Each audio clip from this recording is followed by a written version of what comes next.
दोस्तों, ये कहानी शुरू होती है भारत के एक छोटे से गांव से, जहां डर और अत्याचार का राज है। इस गांव पर शासन करता है एक निर्दयी, क्रूर और लालची जमींदार, ठाकुर दुर्जन सिंह। ठाकुर के लिए इंसानी जिंदगियों की कोई कीमत नहीं। जिसने उसकी बात नहीं मानी, वो जिंदा नहीं रहा। पूरा गांव उसकी बंदूक और ताकत के आगे डर के साए में जीता है। इसी गांव में रहती है एक साहसी और ईमानदार स्त्री, दुर्गा।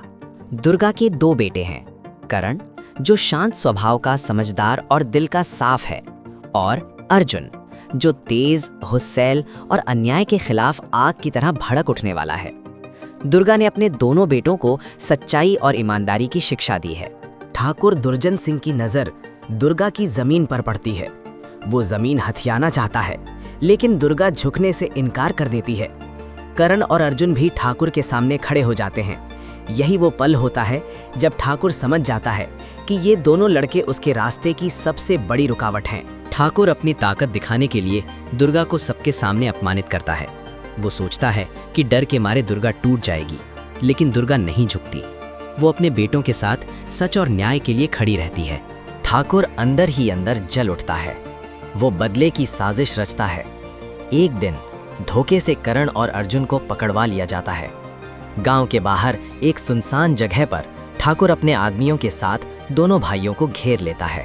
दोस्तों, ये फिल्म का सबसे दिल दहला देने वाला दृश्य है। ठाकुर बेरहमी से करण और अर्जुन को मार देता है। दोनों भाई मां का नाम लेते हुए जमीन पर गिर जाते हैं। जब दुर्गा को अपने बेटों की लाशें मिलती हैं, तो उसकी दुनिया उजड़ जाती है।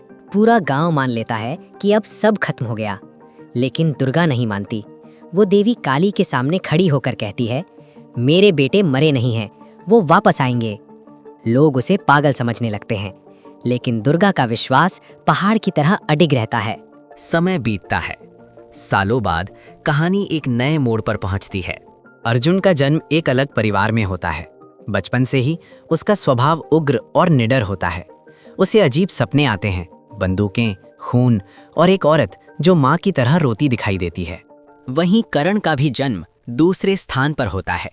वो शांत है, लेकिन अंदर से बेहद मजबूत। उसे भी अतीत की धुंधली यादें परेशान करती हैं।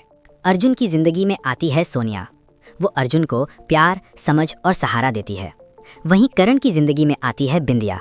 दोनों प्रेम कहानियां कहानी को भावनात्मक गहराई देती हैं। किस्मत दोनों भाइयों को फिर से उसी गांव की ओर खींच लाती है।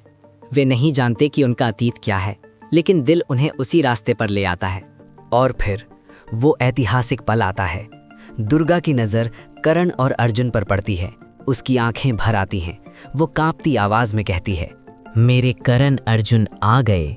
ये दृश्य भारतीय सिनेमा के सबसे यादगार पलों में से एक है। धीरे धीरे दोनों भाइयों को अपना पिछला जन्म याद आने लगता है। ठाकुर का चेहरा, हत्या का दर्द और माँ की चीखें। अब वे जानते हैं कि उनका मकसद क्या है। करण और अर्जुन एक बार फिर ठाकुर दुर्जन सिंह के खिलाफ खड़े होते हैं। इस बार वे अकेले नहीं हैं, पूरा गांव उनके साथ खड़ा है। अंतिम मुकाबला खून, आग और बदले से भरा होता है।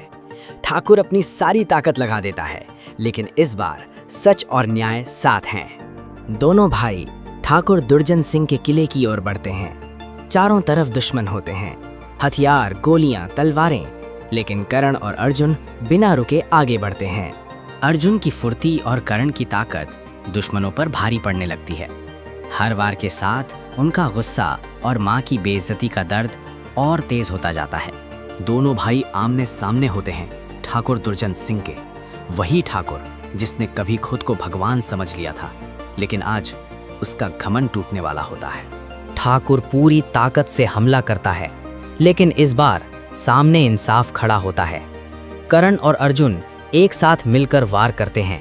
हर चोट के साथ पिछले जन्म का दर्द कम होता जाता है। ठाकुर घबरा जाता है। वो भागने की कोशिश करता है, लेकिन अब बहुत देर हो चुकी होती है। आखिरी वार होता है। ठाकुर दुर्जन सिंह जमीन पर गिर चुका होता है। उसका अहंकार, उसकी सत्ता, सब कुछ खत्म। माँ की आंखों में आंसू होते हैं, लेकिन इस बार ये आंसू दर्द के नहीं, सुकून के होते हैं। वो अपने बेटों को देखती है और कहती है, मैं जानती थी मेरे करण अर्जुन जरूर आएंगे।